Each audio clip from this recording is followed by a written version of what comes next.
This is KT here.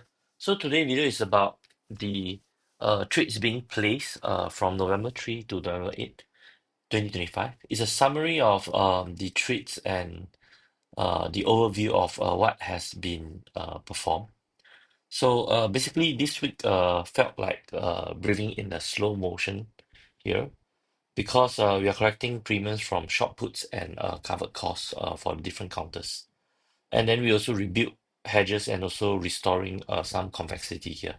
So those tickers that are in place here are actually on JD here. And also we have SOFI and also NBIS. And these three are also harvesting decay earlier, while we have the other counters like AMD, uh, CRM, and also GLD and CRWV. It actually these counters actually reshape the midweek structure. So throughout this whole week here, from November 3 to November 8, it's like a roller coaster. The by Friday, it has quietly shifted from the offense to the defense here, from selling puts aggressively to actually buying puts to hedge the position. So actually in the early week here, we have seen that for JD, we actually roll short calls into new cycles, and then SoFi here actually stayed more efficiently. So they have short puts expiring and then replaced with other positions to keep the theta flowing here. So NBIS also contributed some premium flow here. So NBIS here uh, contributed consistent premium flow, and also we have some STZ positions that are being opened to have some exposure on the cost side to balance the delta in the portfolio. So just to collect some rand, reduce the noise, and also keep the liquidity high. Uh, there's nothing. There's no big directional bets. Just clean premium here. Then during midweek here, the market actually began to tighten and it started to become bearish. So that's why for AMD here, started to roll from November to December, and also decrease the strike price. And this is just like extending the time value here.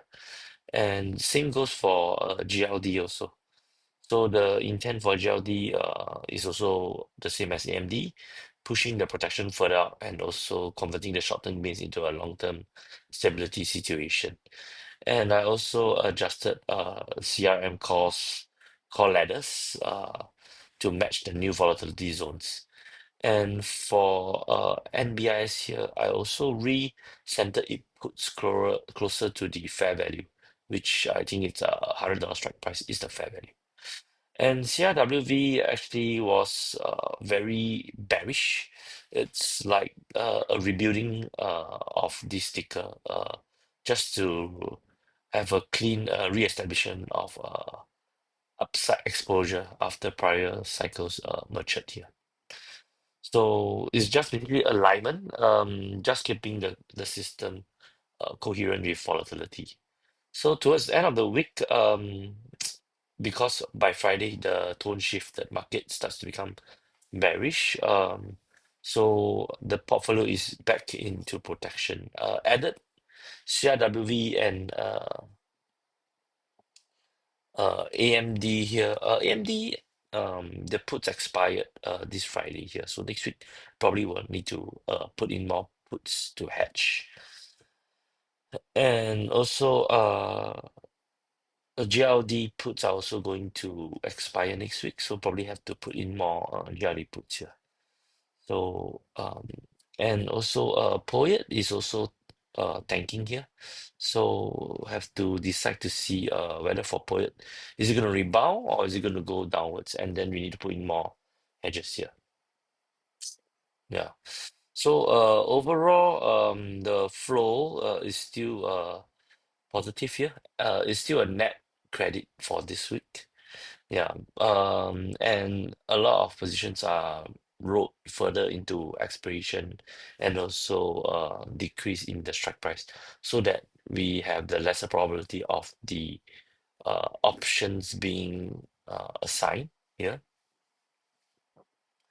Okay, so I think generally that's the whole story for this portfolio, and also I got more VIX here just to hedge on Friday itself. So Friday towards the ending of the trading session, it starts to become bullish. So let's monitor next week to see how it's faring here. Okay. That's all for this week. Recap, and basically is starting of the week is just aggressively selling premium, selling puts option, getting premium, and then towards midweek to end of the week started to put on more protection here as the market trend starts to become more bearish here. Yeah. Yeah. So remember to like this YouTube video and like this YouTube and subscribe to this YouTube channel. Turn on your notification bell and have a great day, everyone. Signing off here.